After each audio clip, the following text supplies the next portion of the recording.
to old business, the Baywood School project.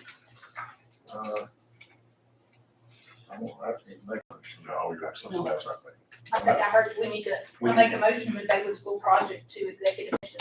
Yeah, so if we can move it, all right, if you can move it based on, closed session relating to prospective business or industry or expansion of existing business or industry pursuant to 2.2-3711 Alpha Code of Virginia. That's what we want to. So if you can do it based on that, I appreciate it. You made a motion, Bessie. I'll make a motion based on the code that Steve just read, to make it to executive session. Is there a second? Second. All in favor, aye? Aye. See, we have a quorum. Anybody heard from Mr. Dixon?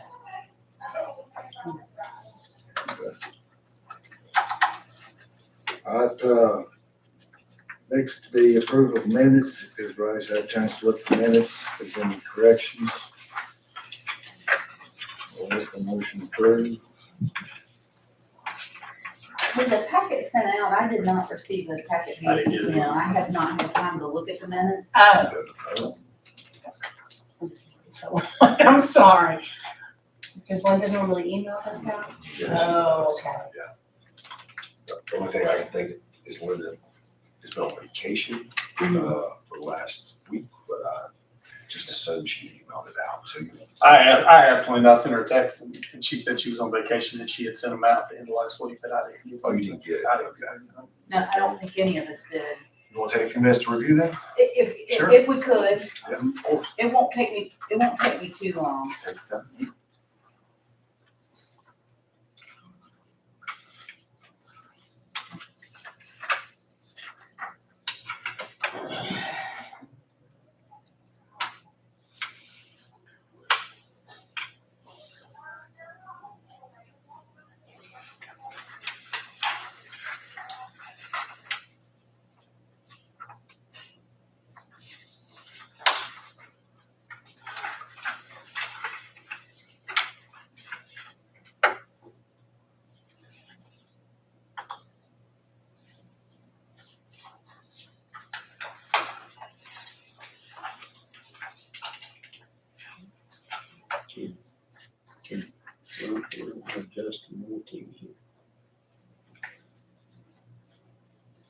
You know, that Timmy's got a place with Justin. Yeah, he's. Oh, okay, sorry.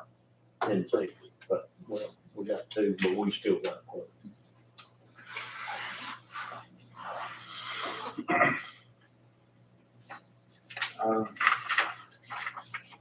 Talked to Mike Cash to see if he could talk to Mr. Dixon, just about 3 meetings, he's not been here, just called in last month. I didn't know where he's not getting info or dates or what. I'll get up, back up with Mike and see if he's got a problem, see getting his emails or something.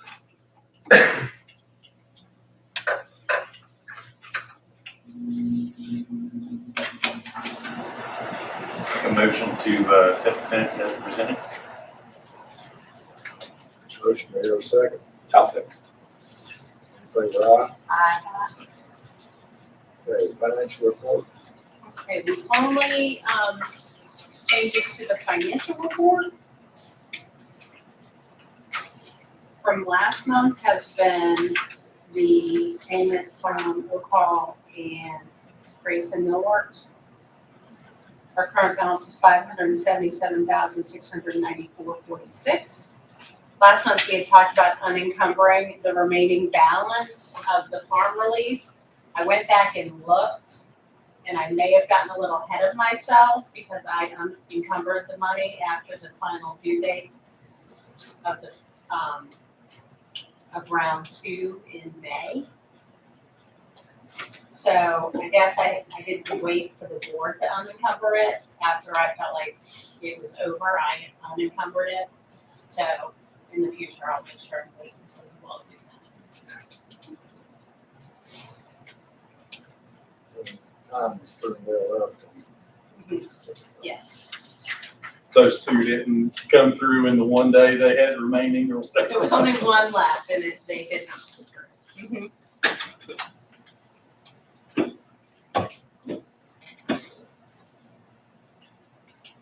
All right, motion to approve the financials.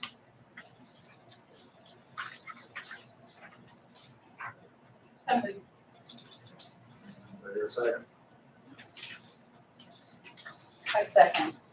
Motion second, all in favor, aye? Aye. Also, okay. Old business, Meadow Creek project. You should have the performance matrix proposal in front of you from Rooftop. No major changes. We are, the board has given us, after giving us the board, the board's given the green light to move forward. KLAX has also given the green light to move forward. So we're all in a kumbaya ready to try to make this happen. Next step is to get with attorney, line out the metrics. As you can see, the metrics are in the proposal with 4 additional slots, the addition of senior housing requirements, and the timelines right there as well. The one thing we haven't done yet is price the property. So as you know, the way it works is we lay out a price of the property. They have to achieve these metrics. If they don't achieve these metrics in a stated amount of time, then they are, the EDA, the IDA are due back this amount of money that this property is worth. So we're looking at a price for that property right now per acre, and we'll have something drawn up as an agreement between KLAX, Grayson, and Rooftop, and try to move forward.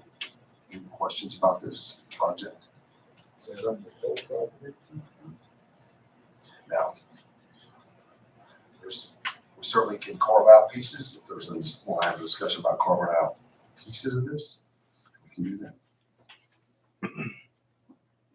So the way that works is Grayson and Galax would sell the property to Rooftop, subject to them being able to hit these metrics within a given time frame. That's correct. If not, the property will revert back That's correct. and we would owe them the money back.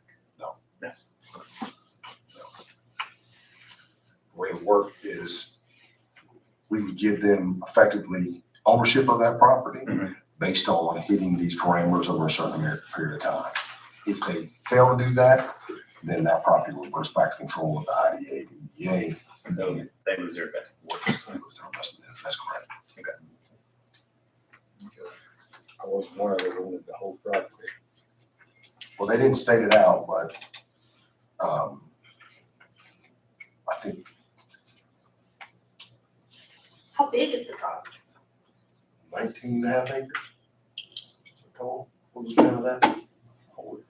Forward term is 30 acres, all of And the size of the footprint of the area that they're going to develop is what? TBD based on Okay, engineering. Yeah, okay. TBD based on engineering side. But we'll have to cut sort of a general idea, acre maybe. My guess is they're probably looking at 4 acres of that property. 4 acres, okay. Mhm.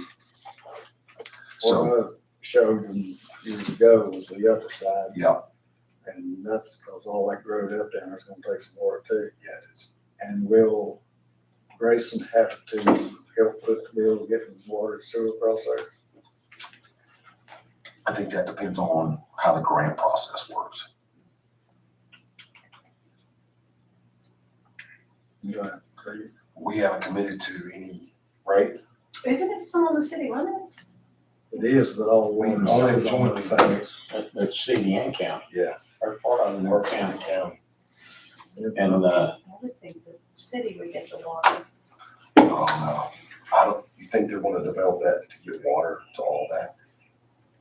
Can I join in? Yeah, just a minute? And I know just enough to be dangerous, because I was asked to, look over some of the proposed ideas that they had in long-term development, which included not only the daycare and some other components, but, some, low to moderate income housing, which span across both ends. And the city has been reluctant in the past, and Mitch can attest to that, the city's been elected in the past to build out the water and bring it to those in the current structure of the property, the way the agreements are set up. Now, whether that would change, so what you're looking at is basically a project that's set to scale among entities, because they are approaching another entity over top of Riptop. I think they have three, I think Jimmy's right, they have three different avenues of trying to develop this right now, yeah. So, cool, I'm sorry, I didn't mean to cut you No, off. no, I was interrupting, I had no business. Discussion. It's just information, nobody has ownership of the information, so, that's the last thing they said to us is, hey, we got three options to develop this. I was like, okay. I think it's something that I don't know. I would just think, because the city's in the business of, installing water lines, that they would The naturally. closest, water to it too is actually on Field Springs right there. But as you know, It's Grayson County. Nichols Curve. we're not, It is. we can install water, but we're not, If you look, there's a lot of undeveloped property the city has between the limits and And there. that's Grayson County. and we're not in money, we don't make money on water. No, and actually that would be a difficult, again, interjecting where I should. That would be a difficult negotiation. First of all, the city would incur fairly large expense to build out their system. And it's a significant cost to build out yours, but you're still buying water from the city of Galax. So you'd have to go into negotiation on price and for the additional usage, which, as you know, has, a big issue in the past, or at least a cumbersome issue. We got capacity issues right now, it's not been resolved. That's right. Well, and septic system may be the less expensive way to go for everyone. Very well could be. Okay. There's no action to be taken, it's just an update, and this is kind of where we'll see. I think, will they have the ability to carry this forward? I don't know. Well, it needs to be there, so. Okay, any other comments or questions? Okay. Hearing none, we'll go into the ARS house update. Mr. Knox. Well, there's not a lot to update, as you all already know. We've not proceeded on any houses. I was asked to look at Mr. Hass's house that's become vacant. That's there next to Brown Realty. It was one time a video store. That house is a fairly nice house, and I have been reaching out trying to get a price, and I was hoping that maybe Mitch or Kenneth one had better success than I have had, because I haven't made much ground. But in the meantime, I've been looking at comparable homes so I could get pricing. That way we can make a determination if it was truly an undervalued house and eligible for those funds to be put on. I'd like to give you something better, more news, and I just don't have it. I did get the price, and it's not bad, but, I've not been in the house. I know you have. It's not a bad price for that size of a house. I didn't know if that was in your footprint or. Okay, here's how your program works. The house only has to be undervalued. The problem with this program, for the first 60 days, it's only available to first-time home buyers. And that, with the houses that I've done before and the ones I had previously, I started that timing at the time of either renovation or construction. That way I get it out of the way. The other drawback is that no matter who buys the house, they have to take a home buyer's education courses from a certified HUD counselor. And so in this case here, we'd likely use Open Door Community because they have those things available and those services are paid for. The initial one was easy because It can be done online, but, you have two follow-ups, one at 6 months of purchase and one at 12. And I can tell you from experience, it is very hard to get that documentation that they have followed through once they own the house. And there's no incentive other than one you provide yourself for them to do that.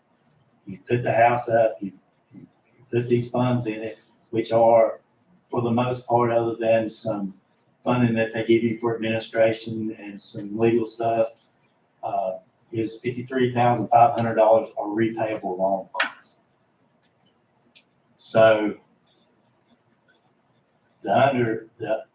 I guess undervalued would need to, what I like to try to do is incentivize that completion. But the undervalue of the house, if you don't incentivize it, would have to continue throughout the sale of the home.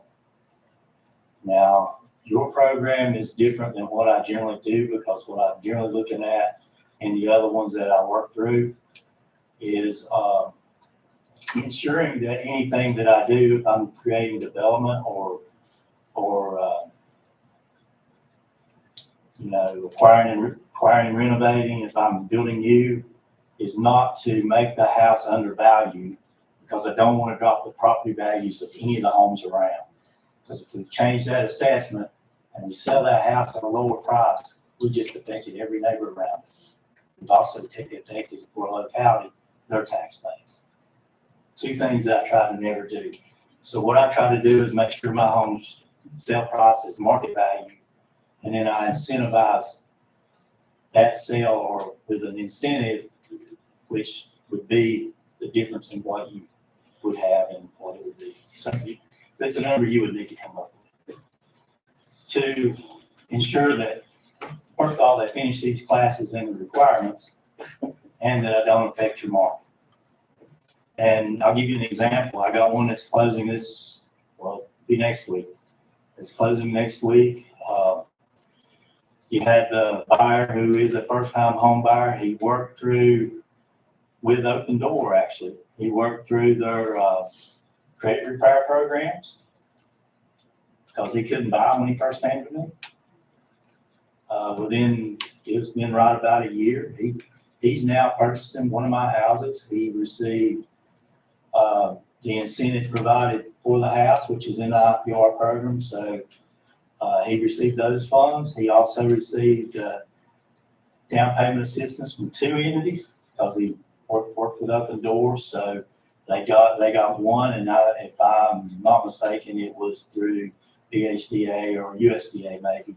But anyway, he got one other than this, and then Virginia Housing, as just part of their closing, because his financing was through Virginia Housing, because we set them up with them initially, got theirs. They do it automatically if you qualify. So it just happened. But the time he got through, and he worked in the VITA program, which he had that long period of time to work on, that if we'd done it now, or we didn't have someone in the wings waiting. So this is a multiple home scenario. He had VITA program matched his savings. It's a savings program. It matches every dollar he put in it, because he was a qualifying individual, by 10, as he was taking those homeowner courses. So, but as he's working through that, he ended up financing on that $220,000 home less than $160,000. That don't mean that would happen here, but I'm just saying your house would fit. We could sell it to anyone, but if we use those funds, that one requirement's there for that education. And I've made every effort to get them to change that, and that will not change. Jimmy, is it 35,000 per house? Is that what it is? I can't. No, sir. It's you end up with I think it's $60,000 of the funds that they put in, that DHCD will put into the housing. 53,500 of those funds are actual construction funds. Everything else goes towards paying administration. That'll be our reporting, work write-ups, all the things that goes along with getting it out to bid, and some legal fees. So But that 53,000 goes back to them. So you're saying we would need to help incentivize to complete the process. We would, as a board, would need to say, you know, if you finish all the requirements and provide proof, you know, we'll give you $5,000. That's basically what I do with the PDC. And what I use is some of the legal money that actually comes from DHCD to us. And when I do through our program, it's pretty much identical to yours. Yeah. I use that. On the one we were talking about, it had a different incentive, so they're providing 20%, but they already own the property. They had, you know, it was a project where we were cleaning up blighted areas. So they had acquired the blighted properties, and then I found the money for deconstruction and reconstruction. And this program provided me a way to fund it without having to go to the locality to get their funds. So the locality actually had nothing other than the purchase of the property in any of the project. But I worked a long time to set that up. But we'll handle this any way you choose. Just gotta give me direction. I'm gonna keep looking forward, and you've got a price that gets us further along. But you need to decide if this is an investment that's appropriate. So Something you wanna follow. the EDA's got, I wasn't here when you briefed last time, just so I understand. The EDA's got to purchase the home, and then you manage the construction piece of that, and then the EDA sells the home and recoups the money that it invested, tries to. Yes, sir. Okay, all right. Been very successful so far, has been able to not have any losses. I've had some very marginal gains, but that's not the idea. Any of you who've looked at financial statements as you do every day, when you put them together, every dollar that you spend on these housing is recovered not only through the property tax, but by the demographic generally lives in your area. And that doesn't change without a drastic shift and usually employment. So a large business going out, something huge. And with that, whatever number it is, whatever how many people per household is generally what it is. So you end up with your utility fees that you charge, your personal property that would be on what that demographic would generally own. 599 money if you're a town. As a county, you don't get that, but your school monies. And it's different if you're talking in Northern Virginia and here, you got a school system who has capacity, not losing capacity. So there's no expansion needed or anything, even if you grew a large population. So you get to both state and federal. You have communications fees, funds that come in from the state that's based off of population. And so anyway, when you go through that gamut of things, your property tax is the least important thing on that whole list. The difference being if you increase the population enough to affect things like school systems, police, and utilities. And what you're doing here, you'll never do that.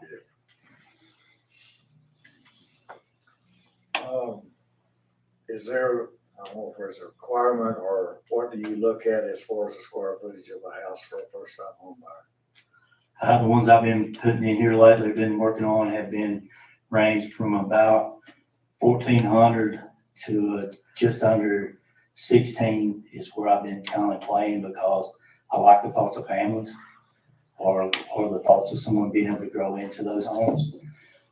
We are though looking at doing some, and I drew the plans up for them and got them ready, but some small footprint housing that, would have 11 to about 1,300 square foot. However, they would all be 2-story and more compact. Just so I could put them in an area I want to, because what I'm toying with is the idea of purchasing a manufactured home park. And I'm not myself, well, the PDC, we're not nonprofits. Do have a development arm that is, but there is a grant that it's a pilot program that DHCD just put out. It's only open to 501c3s, even though the legislation directed it to be open to localities. It's not what happened. But Tony got through the legislative part and into the, funding budget legislation. That part was gone, and I haven't looked to see why. But so what my thoughts is, or currently is, if I find the right location at the right price with already an audience or prospective beneficiaries who are accustomed to paying lot rents and other things, they're, having a payment is something that is normal to them. Is purchasing those developments, redevelopment from that manufactured home park that will normally become blight in the community, or it already is, into something that's a desirable neighborhood with green space on banked property. So they would own the home, but not the property. That way you can control conditions. That is, if I partner with a 501c3. If I were partnering with you guys, I would suggest we do it as a planned unit development and go that route, and that way we wash our hands with it when the home's sale. And we can use those funds and look at for some others in an application for a long-term plan to put together funding that could cover a large portion of that development and procurement. Jimmy, is there something that locks in, back to the mobile home park scenario, that locks in those lot fees and those lot rates for folks? Right now, Or is it just, they can just continue to rise as? that's a very good question. I just heard something about it on the news, like just this morning or yesterday, which is what made me think of it. There's a lot of people are having issues with, the lot fees are going up to $800, $1,000. These are people with low incomes that own their property and they can no longer afford to be there. That's a lot of the reason this legislation come to be. I think they had a narrow vision of what it would look like, because that 501c3 or a grouping of individuals that live in the park could create their own and buy this, use and at least have the opportunity to get this fund.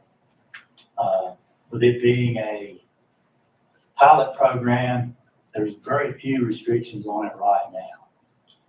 The one that they're really focusing on is non-displacement. So, but you're right, that is why it's come about. I think that to get in with the pilot program now, whether it's done that way or not, it would be hard to do in Southwest Virginia, because those grouping of folks don't have the funds to do that now. Maybe different in more populated areas. And to partner with a 501c3, which you already are partnered with on other things you call that today. It's like Open Door Community or People Incorporated or some of those folks. Just puts one more, I guess, opinion or one more hurdle in the process. I am looking at it because I have it on my mind, but I've had it on my mind for several years. So, but you do have 3 parts right off the bat that I would consider looking at if I were looking at a project here. A PUD would be really cool. Be really cool. Yeah. And if you do it in that way, you get to put together the restrictions that would keep that development looking in a manner that you would like. And you know about how that works. So, yeah, it's a really good idea. And you get to be able to provide, first time it's ever done in this fashion, a life-changing opportunity for the folks who live in those parts, with the possibility of it being attracted to other folks. So you get to have a mixture of demographics, which is going to be a lot of you first-time home buyers, I would think. And maybe some folks slowing down, but not with the small footprint houses that I proposed. That would be more of a single level, zero entry home, which we can still do, you know. But adding those green spaces that we're not having to be cared for by themselves, and some of those things would be very attractive. And you've also provided a way for those individuals to gain generational wealth that may have never had that possibility. And again, I learned a lot of this by working with Bill Carroll and this lady right here. So, it just took me a longer time for it to light bulbs to click on than it should have. So I had a potential other property we talked about earlier today for the meeting that we don't have to talk about right now, but maybe get you to look at it I'd love to. before you check it out. Really, I would like to do something here.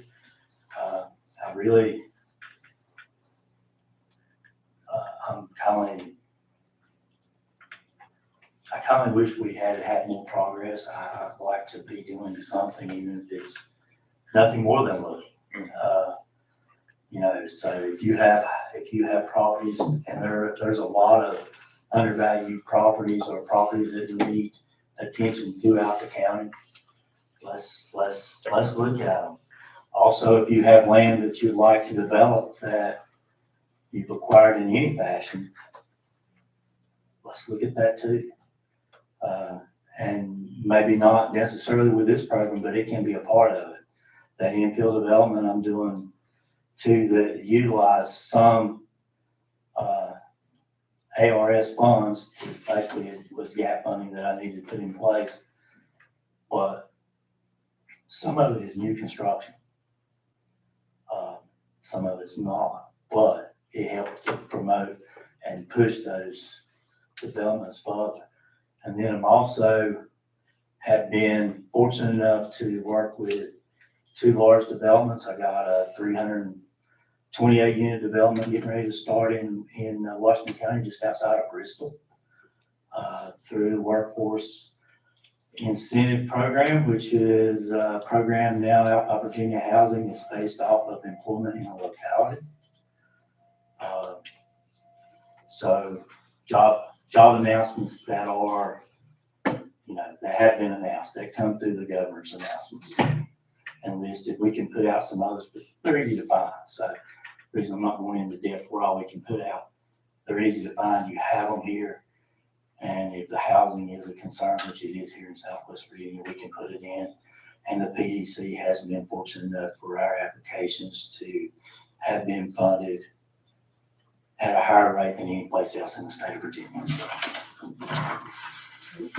So you looked at this house that we talked about, is it doable? Yes, sir. Yes, sir, it's doable. If we can get a price point where you like, and like I said, the price point doesn't necessarily have to be low. It just needs to be, our initial purchase is undervalued, and we do have to make it available to those first-time homebuyer folks. I know the one that Darren's looking at is probably gonna need a well. That's okay. I'm out of work there. And on the other hand, this rooftop property, that'd be some good places to put. Well, they talked to me about it originally, or not originally. They talked to me about it after they started with Open Door and planning on what they would like that entire build out to be. And they wanted to know what my approach would be. And I didn't go too in depth because first of all, I'm not their partner. I provided information because, you know, this is my home and this is, you know, a place where we serve. But that is an ideal place for development. You're in close proximity to water and sewer, whether they need upgrades or not. They're minimalist compared to other places within the county. It's been underutilized now for how many years? Well, when I did when we come in, the original stormwater and erosion and sediment control for that development, and I think, I'm not mistaken, it was 2000, is either 3 or 4. I don't remember, but it was before your time. But that construction was started, and the city of Galax wanted to handle those portions of construction which had to be done under agreement. And so it's been underutilized for some time. So I've had so many different interactions with it, I kind of have a timeline on where it was. It's under Gravel road being up That's right. to the top. Yeah, and for a while it was all well and passable. It's, nothing's happened, so it is what it is today. Oh, yeah, it makes. Needs a lot, but not comparably to, wooded areas or somewhere else you want to develop is already, so a lot of the things are in place. It's just getting the right development and the right agreements in place so the property is equal for both places or split from in one or the other. In my opinion. I think that time we put that gravel road in, it was put in to be dog standards or whatever. That's right. At that time. The Yes, sir. entrance way and then the gravel up to the top. Sure was. Appreciate you coming up and thank you.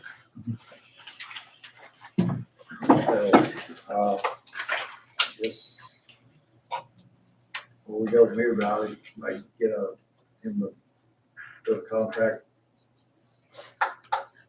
Or do a contract, or if we want to go with that house to start with, and get something going, and then move on to something else. Do we have any details about the price or any information that you could share with us, Nate, at this point? I mean, I wouldn't make it. You don't do that. I wouldn't do that. Nothing says. well, Yeah, I I'm would just move saying this before forward we move for on now. and make any motions to do anything, I'd like to know a little bit more about the property, I guess is what I'm saying. He priced it to me and it was reasonable. Of course, like I said, I've never been in it, I might not have a feeling, I don't know. How do you determine, Jimmy, like the house he's talking about? It's a solid house. It would need, in my mind, knowing the family, it's going to need remodeling, updated, but not necessarily, it's not like things are falling apart. It's not Got good bones. right, but it needs to be updated. What I do is I generally look at the house and I look at comparables, the same as a realtor would look at. Sometimes I ask a realtor, I'll be honest. And I look at comparables to see if it's undervalued for homes like it's selling in the area. And that gives me some sort of credibility when I make that claim to the HCD when you go to purchase. It's subjective, but I've never had them question what I've seen. That's how I start. And then I'll look at, before I make a decision, what that renovation costs. So I put together a cost projection and estimate of what I think it would take to bring it up to a standard that it would sell. Now that's the direction I take. I'll talk to anybody you like.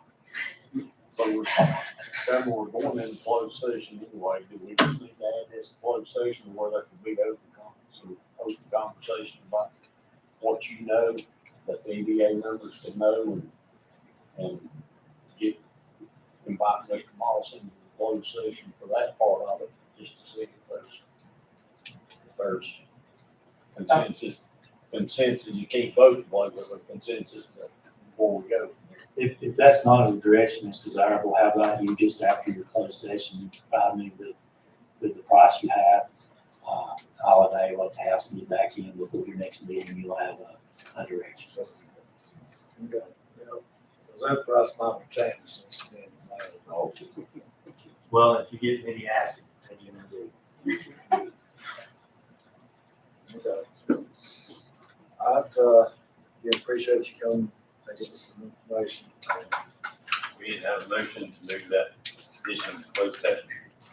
I think you're covered, I think you're covering what we currently. But we're gonna wait until Jimmy comes back anyway. We're not gonna discuss it today. Correct. I think you can have a little bit of, I think you're covered or having a discussion just about pricing, okay, now. I don't think it's covered in the section. We don't have to go into another. Okay. Let's go to Mr. Wyatt. Garrett, if you come on front, so Garrett Wyatt, he's owns Wyatt's Farms over here. I went down as we had new business in town just to talk to Garrett a little bit. I said, how's it going? He was covering the work. So we met a couple times and I said, what's your plans for your business? And we started talking. He was talking about his expansion. He was talking about the steel dealership. That's how this all kind of got started, I would say. But as we talked about before, he's kind of, we want to have the same process as we've had in the past.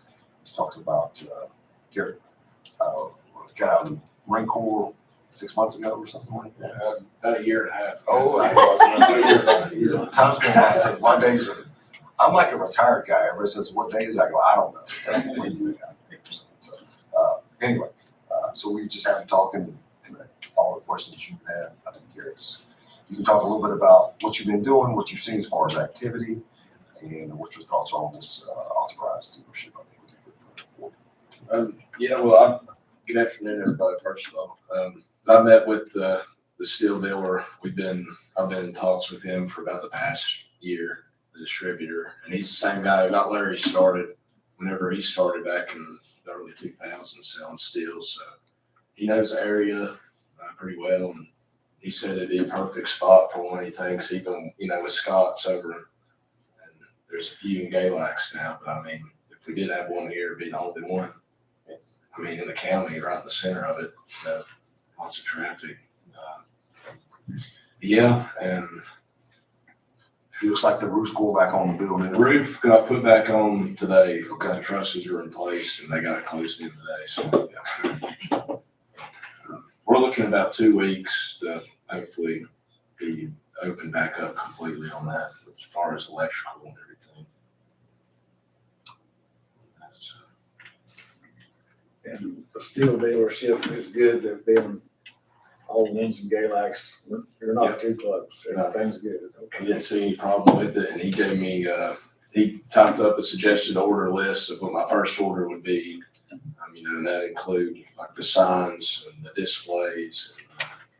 He actually found somewhere where I could get displays for about half price because there was a dealership that went out of business and, they sold out in Coburn, I believe it was, but I can get those displays for about half price whenever time comes for it.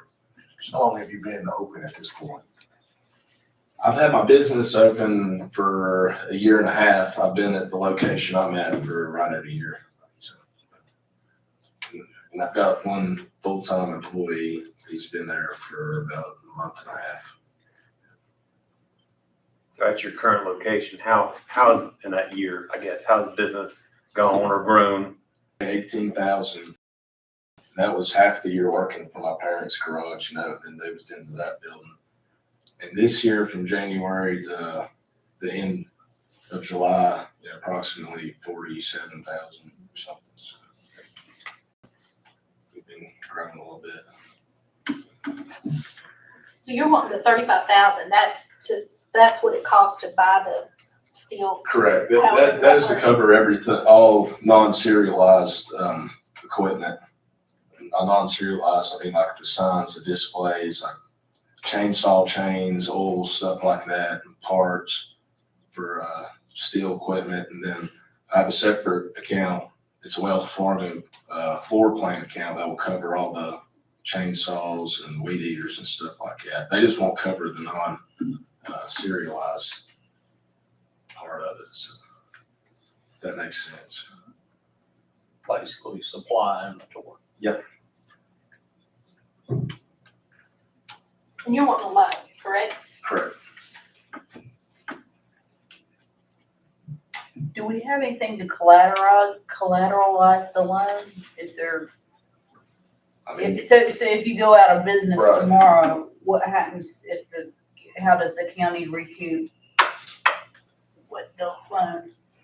I would say equipment that I have, and I've got personal property that could cover it.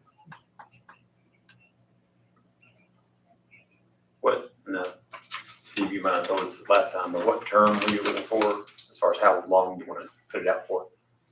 I think I was throwing around about 5 years, I believe, somewhere around there. That was on my mind, but I just Yeah.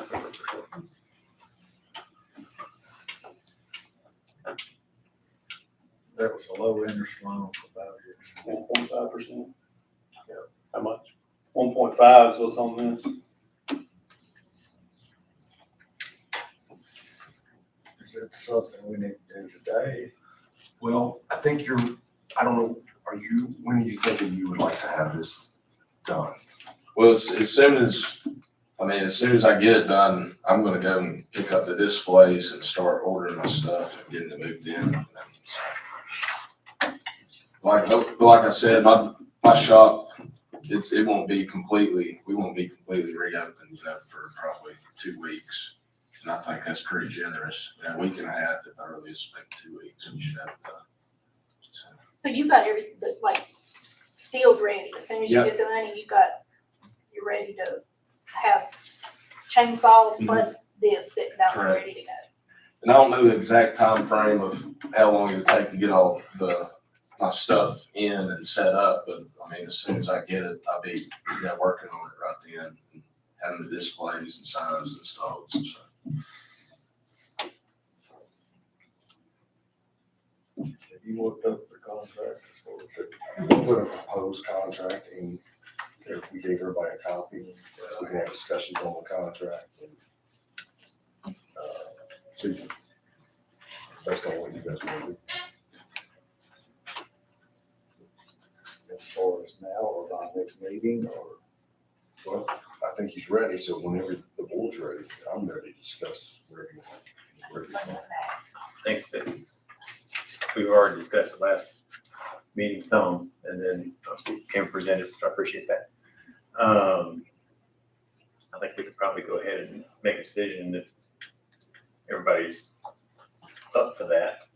So, because it sounds like he's ready to go and Steele's ready to go.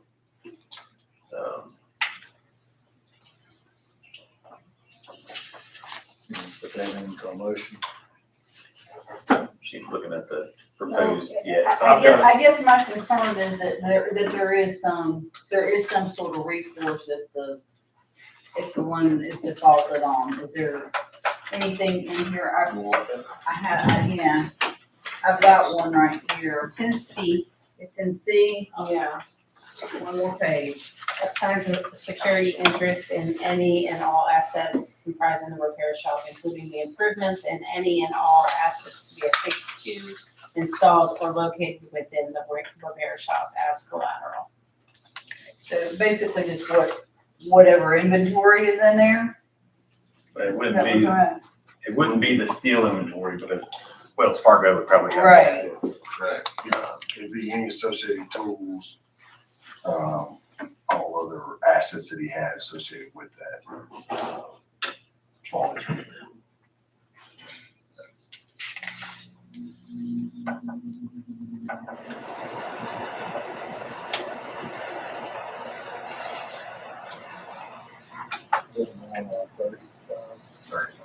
I did see some different months in there. I didn't quite, there was a 48 month and then a 72 month. I'm not sure which was talking about what I hadn't read that far yet.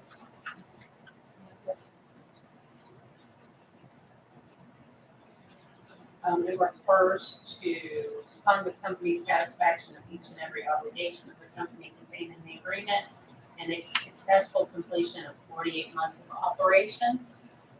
So basically, it's saying he needs to stay open at least for 4 years. 72 is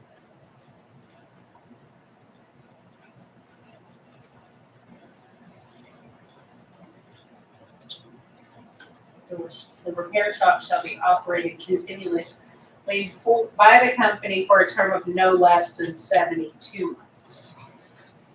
So. It's got, That sounds Some Yeah. conflicting. Yeah. sorry, Mhm. the terms. I would think you would change the 72 to 48. I would think 40 years would be a reasonable lot for 35,000. If it were like 100,000. So this, You're gonna be in business 20 plus, right? So- Yeah, you're gonna stay forever. yeah, so this is saying if he's in business, the term of the loan would be 5 years, but if he says he makes it through 4, the remaining balance will be forgiven. But That's what it's saying, is Okay. it's forgivable. Makes it Yeah. 4 years, so you have 4 years of payments. Mhm. And you're talking about a 5-year, is it saying the options in there to forgive for the board? no, It says that it is forgivable after It is 48 forgivable. months, I yes. think that it is forgivable, which means it's not. It would be come back to the board, have the option to forgive after 4 years. it says, Read it to him. that's in section 2, for the period of 48 says- months thereafter measured from the earlier of the start date of which the repair shop is put into full operation. The forgivable loan, including accrued interest, shall be forgiven, and the company shall have no payment obligation hereunder. She said the option. But in A, it says that the authority will have the option to forgive all or part of the remaining loan balance. So, yeah, let's contradictory, yeah. I think that came from our original discussion when I sent it to Steve was, let's ensure that it's a loan, but the board has the option if it grows to a certain extent. I think there was a discussion about providing an option to the board to evaluate after a certain period of time if they want to forgive. We usually put a forgiveness piece in a loan if the business has sustained, paid back everything, and has grown to fulfill most of the requirement. That's generally what we put in there. I would think that we could easily insert the language from A into C, where the authority has the option to forgive the loan, into the motion. Yeah. So it would be consistent, and they would, and you all would have the authority. I think it's good to have that in there, because I mean, if he comes back in 4 years and he's hired 3 or 4 people, then it's good. Oh, yeah. We know you intend to be successful and want to be successful. We just want to make sure we've covered ourselves with what's in there. I think in most of the documents that I've seen, we always, at least, they put that type of language in there that gives the board flexibility to change their decision making on this. I guess you can always do that, but it's something in general I've seen. I think just some small tweaks to what's here would be fine. So what do we make a motion to make those changes and let Ken sign it? Is that what we do? You can, if you're ready to do that, if you want further discussion. It's up to the board. I'm okay.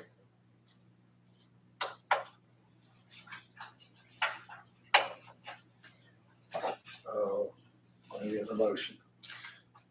I'll make the motion to approve the EDA loan for